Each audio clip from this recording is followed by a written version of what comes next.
നമസ്കാരം, എല്ലാവർക്കും തത്വ competitive exam കോർണറിന്റെ പുതിയൊരു വീഡിയോയിലേക്ക് സ്വാഗതം. ഇന്നത്തെ വീഡിയോയിൽ നമ്മൾ വേഗത്തിൽ പരീക്ഷാ പോയിന്റ് ഓഫ് വ്യൂവിൽ കേരള ഹിസ്റ്ററി ഒന്ന് റിവിഷൻ ചെയ്യുകയാണ്. +2 ടെക്സ്റ്റ് ബുക്കിന്റെ ഷോർട്ട് നോട്ട്സ് ആണ് നമ്മളിവിടെ പറയുന്നത്. കൂട്ടത്തിൽ നമ്മൾ കുറച്ച് എക്സ്ട്രാ ഫാക്ട്സും കൂടെ പറഞ്ഞു പോകും. നിങ്ങൾക്കറിയാം, കേരള ഹിസ്റ്ററിയിൽ നിന്നും മെയിൻ ഹിസ്റ്ററിയിൽ നിന്നും നവോത്ഥാനത്തിൽ നിന്നുള്ള ചോദ്യങ്ങളൊക്കെ ഈ ടെക്സ്റ്റ് ബുക്കുകളിൽ നിന്ന് വരാറുണ്ട്. വേഗത്തിൽ തുടങ്ങാം. ബ്രിട്ടീഷ് ആധിപത്യം സ്ഥാപിക്കപ്പെട്ടതോടെ കേരളത്തിന്റെ ചരിത്രത്തിൽ ചെറുത്തുനിൽപ്പിന്റെ ഒരു പുതുയുഗത്തിന് തുടക്കമായി. അപ്പൊ അവിടെ ഓർത്തു വെക്കേണ്ടത്, നാട്ടുമുഖ്യന്മാരും ജനങ്ങളും ബ്രിട്ടീഷ് ആധിപത്യത്തിനെതിരായി കലാപത്തിൽ കൊടികൾ ഉയർത്തി.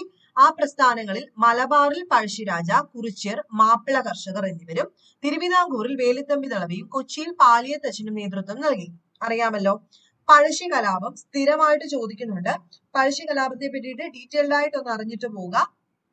പഴശ്ശി കലാപം എന്ന് പറയുമ്പോൾ ബ്രിട്ടീഷ് ഭരണകാലത്ത് ദക്ഷിണേന്ത്യയിൽ പൊട്ടിപ്പുറപ്പെട്ട നിരവധി കലാപങ്ങളിൽ ഏറ്റവും ഗൗരവമേറിയതാണ് പഴശ്ശി കലാപം എന്ന് പറയുന്നത്.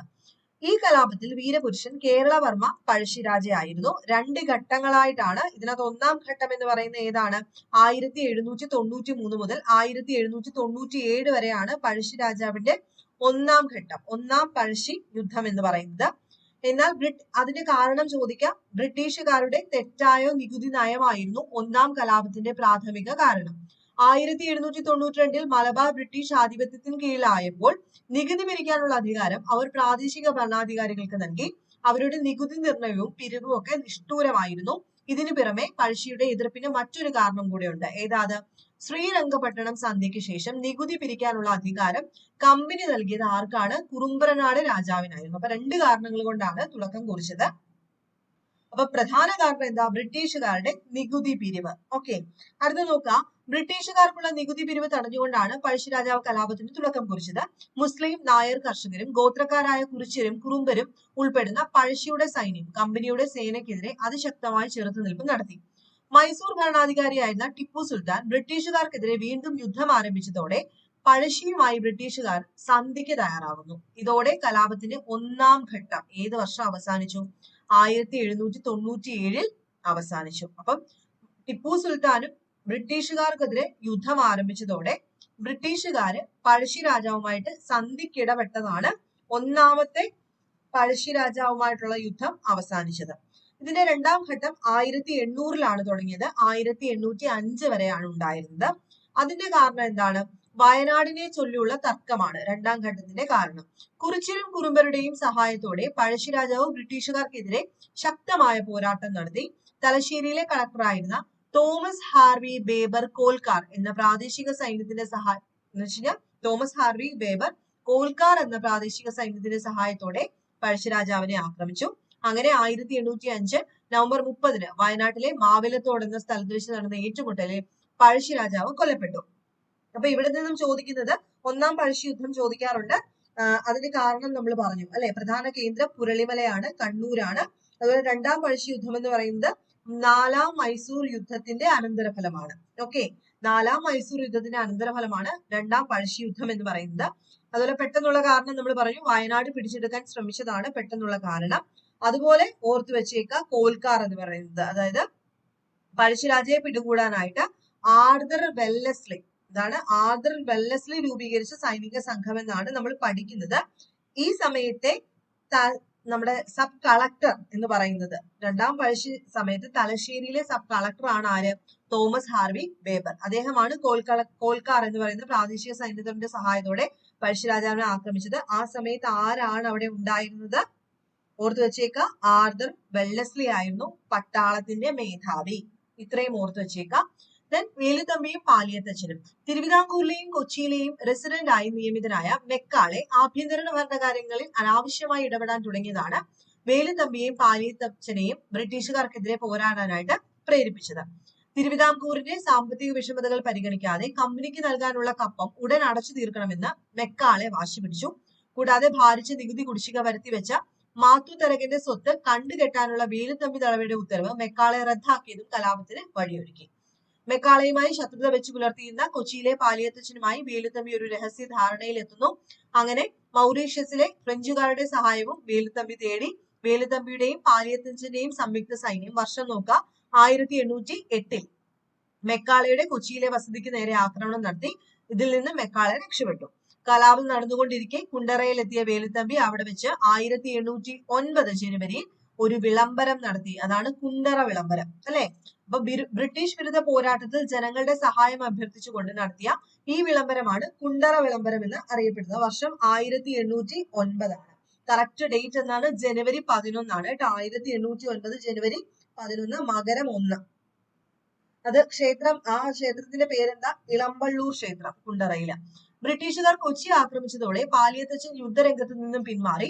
ബ്രിട്ടീഷുകാരുടെ ഭീഷണിക്ക് വഴങ്ങിയ തിരുവിതാംകൂർ രാജാവ് വേലുത്തമ്പിയെ സ്ഥാനഭ്രഷ്ടനാക്കുകയും വേലുത്തമ്പിയെ പിടികൂടാൻ ഉത്തരവിടുകയും ചെയ്തു. അദ്ദേഹം മണ്ണടിയിലെ ഒരു വീട്ടിൽ അഭയം പ്രാപിച്ചു. അങ്ങനെ അദ്ദേഹം ആത്മഹത്യ ചെയ്യുകയാണ് ചെയ്തത്. ദെൻ കുറിച്യ കലാപം. ഇപ്പം കുറിച്യ കലാപം പ്രീവിയസ് ഈ പരീക്ഷയ്ക്ക് ചോദിച്ച ഒന്നായിരുന്നു. 1812 വയനാട്ടിലെ ഗോത്രവർഗക്കായ കുറിച്യരും കുറുമ്പരും രാമനമ്പിയുടെ നേതൃത്വത്തിൽ ബ്രിട്ടീഷുകാർക്കെതിരെ ശക്തമായ പോരാട്ടം ആരംഭിച്ചു. പഴശ്ശി കലാപം അടിച്ചമർത്തിയ ശേഷം ബ്രിട്ടീഷുകാർ വയനാട്ടിലെ ഗോത്ര ജനതയായ കുറിച്യരുടെയും കുറുമ്പരുടെയും തുണ്ടുഭൂമി പിടിച്ചെടുത്തു. പഴശ്ശി കലാപത്തിൽ അവർ പങ്കെടുത്തതിലുള്ള പ്രതികാരത്തിലാണ് ഇങ്ങനെ ചെയ്തത്. കൂടാതെ അവർ പരമ്പരാഗത രീതിയിൽ വനത്തിൽ നടത്തുന്ന വെട്ടിച്ചുട്ട് കൃഷിക്ക് ബ്രിട്ടീഷുകാർ അനുമതി നിഷേധിക്കുകയും ബ്രിട്ടീഷുകാർ അവരോട് സാധനത്തിന് പകരം പണം നികുതിയായി അടയ്ക്കാൻ ആവശ്യപ്പെടുകയും ചെയ്തതാണ് എന്തിന് കാരണമായിട്ട് മാറിയത്? കുറിച്യ ലഹള 1812 കാരണമായിട്ട് മാറിയത്. ആരായിരുന്നു നേതാവ് എന്നാണ് ചോദ്യം വന്നത്. രാമൻ നമ്പി ആയിരുന്നു നേതാവ് എന്നറിയപ്പെടുന്നത്. ഈ ഏർപ്പെടുത്തിയ ബ്രിട്ടീഷ് ഉദ്യോഗസ്ഥനാരാ? തോമസ് വാർഡൻ എന്നുള്ളതായിരുന്നു. ഇതിന്റെ മുദ്രാവാക്യം വട്ടത്തൊപ്പിക്കാരെ പുറത്താക്കുക. അതുപോലെ കുറിച്യ ലഹള അടിച്ചമർത്തിയത് 1812 മെയ് മാസം 8-ാം തീയതിയാണ്. അതും കൂടെ പഠിച്ചു വെക്കാം. നെക്സ്റ്റ് മാപ്പിള കലാപം. നമ്മൾ ഇത് പലവട്ടം പറഞ്ഞതാണ്. മാപ്പിള കലാപം എന്ന് പറയുന്നത് എന്താണ്? 19-ാം നൂറ്റാണ്ടില് മലബാറിൽ നടന്ന ഒരു പ്രശ്നമായിരുന്നു. അങ്ങനെ മലബാറിലെ കാർഷിക പ്രശ്നങ്ങളെ കുറിച്ച് അന്വേഷിക്കാൻ നിയമിതനായ വില്യം ലോഗൻ ബ്രിട്ടീഷുകാരുടെ തെറ്റായ നികുതി നയത്തിന്റെ ഫലമായി ഉണ്ടായ ദാരിദ്ര്യവും കാർഷിക അസംതൃപ്തിയുമാണ് കലാപം പൊട്ടിപ്പുറപ്പെടാൻ കാരണമെന്ന് റിപ്പോർട്ട് ചെയ്തു. വില്യം ലോഗൻ ആണ് റിപ്പോർട്ട് തയ്യാറാക്കിയത്. അവസാനം ബ്രിട്ടീഷുകാരുടെ അടിച്ചമർത്തൽ നയത്തിന്റെയും പരിഷ്കരണ നടപടികളെയും ഫലമായിട്ട് കലാപം അവസാനിച്ചു. ഇതിന്റെ തുടർച്ചയായിട്ട് ഒരു കലാപം കൂടി ഉണ്ടായി. അത് 1921 മലബാർ കലാപം 1921 പിന്നെയും തുടങ്ങി. ഓക്കെ, പിന്നെയും തുടങ്ങിയതാണ് 1921. അത് കൃത്യമായിട്ടൊന്ന് പഠിച്ചു വെച്ചേക്കാം. അത് ഖിലാഫത്ത് സമരവുമായി ബന്ധപ്പെട്ട് കേരളത്തിൽ നടന്നതാണ് 1921 മലബാർ കലാപം അഥവാ മാപ്പിള ലഹള എന്ന് പറയുന്നത്. പെട്ടെന്നുണ്ടാകാൻ കാരണം എന്താ? പൂക്കോട്ടൂർ കലാപം എന്നുള്ളതാണ്. മലബാറിലാണെന്ന് ഓർത്തു വെച്ചേക്കാം. പ്രധാന കേന്ദ്രം തിരൂരങ്ങാടിയായിരുന്നു. നേതാക്കൾ ആരൊക്കെയാ? വാര്യംകുന്നത്ത് കുഞ്ഞഹമ്മദ് ഹാജി, സീതിക്കോയ തങ്ങൾ, അലി മുസ്ലിയാർ തുടങ്ങിയവയായിരുന്നു. അപ്പൊ ഇത്രയും കാര്യങ്ങളൊക്കെ അവിടെ നിന്ന് നോക്കിയിട്ട് പോവുക. ദെൻ 19-20 നൂറ്റാണ്ടിലെ സാമൂഹ്യ മത നവീകരണ പ്രസ്ഥാനം. ഇവിടെ നിന്നാണ് ഏറ്റവും കൂടുതൽ ചോദ്യങ്ങൾ വരുന്നത്. അപ്പം ഈ സമയത്തെ പ്രധാനപ്പെട്ട എന്തൊക്കെയായിരുന്നു സാമൂഹ്യ അനാചാരങ്ങൾ എന്ന് പറയുന്നത്? പെൺകുട്ടികൾ പ്രായപൂർത്തിയാകുന്ന സമയത്തും വിവാഹം, ഗർഭം, മരണം തുടങ്ങിയ അവസരങ്ങളും യുക്തിരഹിതവും ബുദ്ധിശൂന്യമായിട്ടുള്ള ആചാരങ്ങൾ അനുഷ്ഠിക്കപ്പെട്ടിരുന്നു. സതിയൊക്കെ നടത്തിയിരുന്നു. അതുപോലെ തൊട്ടുകൂടായ്മ, തീണ്ടിക്കൂടായ്മ, ഇങ്ങനെയുള്ള ഒരുപാട് കാര്യങ്ങൾ അവിടെ നടന്നിരുന്നു. അതിനെതിരെ പ്രവർത്തിച്ച സാമൂഹ്യ പരിഷ്കർത്താക്കളും അവരുടെ സംഭാവനകളും നമുക്ക് വേഗത്തിൽ നോക്കാം. Question number 1 Vaikunda Swami. സ്ഥിരം ചോദ്യം. എന്താണ്? സാമൂഹ്യ പരിഷ്കരണം ലക്ഷ്യമാക്കി വൈകുണ്ഠസ്വാമികൾ രൂപീകരിച്ച പ്രസ്ഥാനമാണ് സമത്വ സമാജം എന്നറിയപ്പെടുന്നത്. എന്താണ്? സമത്വ സമാജം. ആരുടെയാണ്? സ്ഥിരമായിട്ട് ചോദിക്കുന്നതാണ്. സമത്വ സമാജം ആരുടെയാണ്? വൈകുണ്ഠസ്വാമികളുടെയാണ്. അതുപോലെ സമത്വ സമാജം പ്രസിദ്ധീകരണങ്ങൾ ഏതൊക്കെയാ? അഖില തിരുട്ട്, അരുൾ നൂല്. ഇതൊക്കെ ആരുടെയാണ്? വൈകുണ്ഠസ്വാമികൾ. പരിഷ്കാരങ്ങള് ദക്ഷിണേന്ത്യയിൽ ആദ്യത്തെ കണ്ണാടി പ്രതിഷ്ഠ നടത്തി. അതുപോലെ അദ്ദേഹത്തിന്റെ ധാർമ്മിക വിശ്വാസ വ്യവസ്ഥ അയ്യാവഴി എന്നാണ് അറിയപ്പെട്ടിരുന്നത്. ഒരു തരത്തിലുള്ള വിവേചനങ്ങളില്ലാതെ എല്ലാവരോടും സമത്വത്തിനായി അദ്ദേഹം നിലകൊണ്ടു. അടുത്ത ആളാണ് ശ്രീനാരായണ ഗുരു. നമുക്കറിയാം സാമൂഹ്യ പരിഷ്കരണം ലക്ഷ്യമാക്കി ശ്രീനാരായണ ഗുരു സ്ഥാപിച്ച പ്രസ്ഥാനമാണ് ശ്രീനാരായണ ധർമ്മ പരിപാലന യോഗം. ഇതിന്റെ പ്രസിദ്ധീകരണങ്ങൾ അദ്ദേഹത്തിന്റെ സ്ഥിരം ചോദ്യമാണ്. നവമഞ്ജരി, ശിവശതകം, ദർശനമാല, ദൈവദശകം, ആത്മോപദേശ ശതകം. ഇതൊക്കെ ശ്രീനാരായണ ഗുരുവിന്റെ പ്രസിദ്ധീകരണങ്ങളാണ്. പരിഷ്കാരങ്ങൾ എന്തൊക്കെയാണ്? അന്ധവിശ്വാസം, ജാതി വിവേചനം എന്നിവ അവസാനിപ്പിക്കുന്നതിന് വേണ്ടി നിലകൊണ്ടു. 1888 അരുവിപ്പുറത്ത് ശിവപ്രതിഷ്ഠ നടത്തി. ഒരു ജാതി, ഒരു മതം, ഒരു ദൈവം, മനുഷ്യൻ എന്നത് പ്രസിദ്ധമായിട്ടുള്ള വചനമാണ്. പാശ്ചാത്യ വിദ്യാഭ്യാസം, വാണിജ്യ വ്യവസായ സംരംഭങ്ങൾ എന്നിവ ഏറ്റെടുക്കാൻ ജനങ്ങളെ പ്രേരിപ്പിച്ചിട്ടുമുണ്ട്. നെക്സ്റ്റ് ചട്ടമ്പി സ്വാമി. ജാതി, യുക്തിരഹിതമായ സാമൂഹ്യ അനുഷ്ഠാനങ്ങള്, അതുപോലെ വേദപഠനത്തിലുള്ള ബ്രാഹ്മണ കുത്തക എന്നിവ എതിർത്ത ചട്ടമ്പി സ്വാമികൾ മലയാള ഭാഷ രംഗത്തും അമൂല്യമായ സംഭാവന നൽകിയിട്ടുണ്ട്. പ്രധാന കൃതി സ്ഥിരം ചോദ്യം വേദാധികാര നിരൂപണം, ആദി ഭാഷ, പ്രാചീന മലയാളം. എല്ലാ ക്വസ്റ്റ്യൻ പേപ്പറിലും കാണുന്നതാണ്. ഇതൊക്കെ ചട്ടമ്പി സ്വാമികളുടെയാണ്. സാധുജന പരിപാലന സംഘം സ്ഥാപിച്ചത് ഇദ്ദേഹമാണ്. അതുപോലെ പിന്നോക്ക ജാതിയിൽപ്പെട്ടവർക്ക് പൊതുവഴികൾ തുറന്നു കാട്ടുന്നതിനും വിദ്യാഭ്യാസം ഉൾപ്പെടെയുള്ള പൗരാവകാശങ്ങൾ ലഭിക്കുന്നതിനു വേണ്ടി ശക്തമായി പോരാടിയ ആളാണ് അയ്യങ്കാളി. അല്ലെ, ഈ വർഷത്തെ ചോദ്യം എന്തായിരുന്നു അയ്യങ്കാളിയെ പറ്റിയിട്ട്? കല്ലുമാല സമരം. അല്ലെ, അത് ചോദിച്ചിട്ടുണ്ടായിരുന്നു. കല്ലുമാല സമരം വളരെ വളരെ ഇമ്പോർട്ടന്റ് ആണ്. ഇനിയും നിങ്ങൾ അത് നോക്കിയിട്ട് പോകുക. കല്ലുമാല സമരം ഇപ്പൊ ചോദിച്ചത് കൊണ്ട് ഇനിയും ഇതുമായിട്ട് റിലേറ്റ് ചെയ്ത് ചോദിക്കാൻ സാധ്യതയുള്ളതാണ് കല്ലുമാല സമരമൊക്കെ. അതുപോലെ തന്നെ മലയാളി മെമ്മോറിയൽ ഞാൻ പറഞ്ഞു, ചാന്നാർ ലഹള ആയിക്കോട്ടെ, അതുപോലെ പൗരസമത്വ പ്രക്ഷോഭം, വൈക്കം സത്യാഗ്രഹം ഒക്കെ നോക്കിയിട്ട് പോവുക. 1915 എന്ത് നടന്നത്? കല്ലുമാല സമരം നടന്നത്. മറ്റൊരു പേരാണ് പെരിനാട് ലഹള എന്ന് പറയുന്നത്. എവിടെയാണിത്? കൊല്ലം ജില്ലയിലാണ്. അതുപോലെ താഴ്ന്ന ജാതിയിൽപ്പെട്ടവരുടെ വസ്ത്രധാരണ രീതിയിലുള്ള നിയന്ത്രണങ്ങൾക്കെതിരെയാണിത് സംഘടിപ്പിച്ചത്. വൈക്കം അബ്ദുൽ ഖാദർ മൗലവിയാണ്. ഇദ്ദേഹത്തിന്റെയാണ് തിരുവിതാംകൂർ മുസ്ലിം മഹാജനസഭ. അതുപോലെ പ്രസിദ്ധീകരണങ്ങൾ സ്വദേശാഭിമാനി, അൽ ഇസ്ലാം. കേരളത്തിലെ മുസ്ലിം ആധുനികവൽക്കരണത്തിന്റെ ശില്പിയാണ് ഇദ്ദേഹം. മുസ്ലിങ്ങളോട് പാശ്ചാത്യ വിദ്യാഭ്യാസം സ്വീകരിക്കാനും പുരോഗമന പ്രസ്ഥാനങ്ങളിൽ പങ്കെടുക്കാനും ആവശ്യപ്പെട്ട വ്യക്തി. അടുത്തത് വാഗ്ഭടാനന്ദനാണ്. അദ്ദേഹം എന്തിന്റെ സ്ഥാപകനാണ്? ആത്മവിദ്യാ സംഘത്തിന്റെ സ്ഥാപകൻ. അദ്ദേഹത്തിന്റെ പ്രധാനപ്പെട്ട പ്രസിദ്ധീകരണങ്ങൾ അഭിനവ കേരളം, ആത്മവിദ്യാ കാഹളം. ഇതും ചോദ്യമാണ്. താഴ്ന്ന ജാതിക്കാർക്ക് ക്ഷേത്രപ്രവേശന അവകാശത്തിന് വേണ്ടി നിലകൊണ്ട അദ്ദേഹം ദുർബല വിഭാഗങ്ങളുടെ സാമ്പത്തിക പുരോഗതിയിൽ താല്പര്യം പ്രകടിപ്പിച്ചു. യുക്തിചിന്ത, വിമർശന ചിന്ത എന്നിവയെ പ്രോത്സാഹിപ്പിച്ചു. മാർ കുര്യാക്കോസ് ഏലിയാസ് ചാവറ വിദ്യാഭ്യാസ രംഗത്ത് ഒട്ടേറെ അതായത് സംഭാവന നൽകിയ സാമൂഹ്യ പരിഷ്കർത്താവാണ്. സംസ്കൃത വിദ്യാഭ്യാസത്തെ പ്രോത്സാഹിപ്പിച്ച അദ്ദേഹം മന്നാനത്ത് ഒരു സംസ്കൃത സ്കൂള് ആരംഭിച്ചിട്ടുണ്ട്. നോക്കി വെക്കുക. വൃദ്ധർക്കും ദരിദ്രർക്കുമായിട്ട് അനാഥശാലകളൊക്കെ സ്ഥാപിച്ചു. പ്രധാനപ്പെട്ട പ്രസിദ്ധീകരണങ്ങൾ ഏതൊക്കെയാണ്?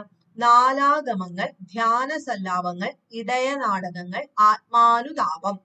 നെക്സ്റ്റ് ആളാണ് VT ഭട്ടതിരിപ്പാട്. നമ്പൂതിരി സ്ത്രീകൾക്കും വിധവകൾക്കും സമുദായത്തിനകത്ത് അനുഭവിച്ചുകൊണ്ടിരുന്ന അപമാനത്തിനും ഒറ്റപ്പെടലിനുമെതിരെ ശക്തമായി പോരാടിയ സാമൂഹ്യ പരിഷ്കർത്താവാണ് ഇദ്ദേഹം.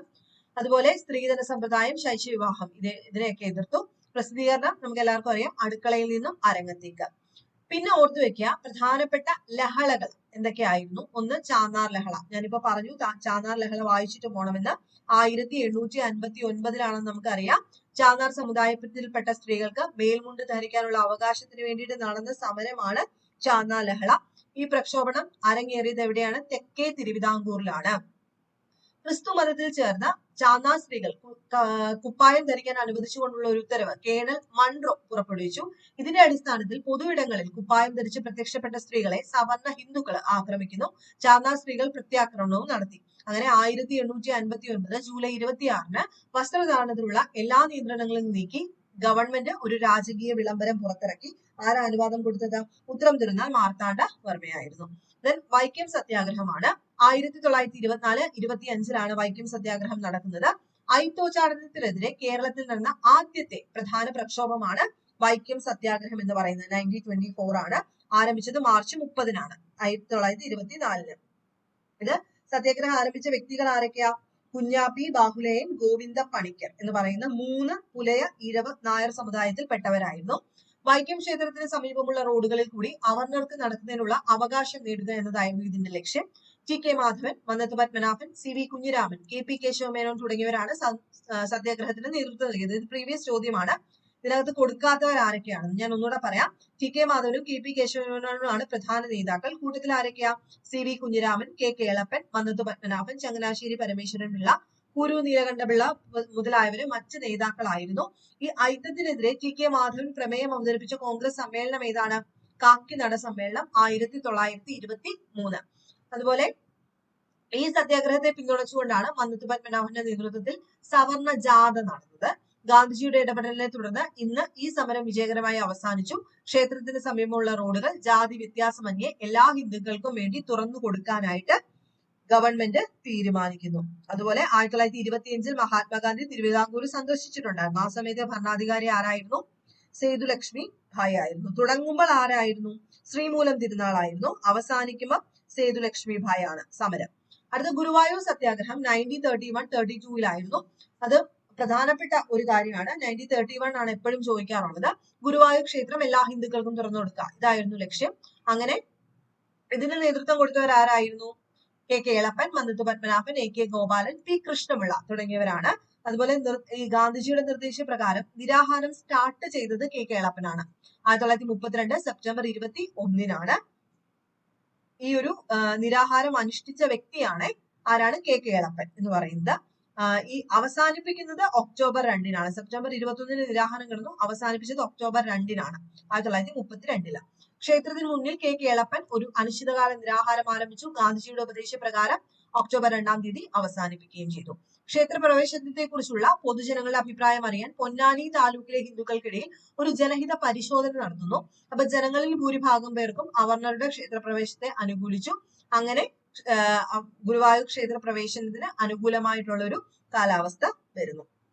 അതും വളരെ വളരെ വളരെ ഇമ്പോർട്ടന്റ് ആണ്, അതും പഠിച്ചിട്ട് പോവുക. അടുത്തത് ക്ഷേത്ര പ്രവേശന വിളംബരമാണ്. 1936 ആണ്. നവംബർ 12 തിരുവിതാംകൂർ മഹാരാജാവ് ശ്രീ ചിത്തിര തിരുനാൾ ബാലരാമവർമ്മ ക്ഷേത്രപ്രവേശന വിളംബരം പ്രഖ്യാപിച്ചു. ഇത് പ്രകാരം തിരുവിതാംകൂറിലെ എല്ലാ ക്ഷേത്രങ്ങളിലും ജാതി മതഭേദമന്യേ ഹിന്ദുക്കൾക്ക് തുറന്നുകൊടുത്തു.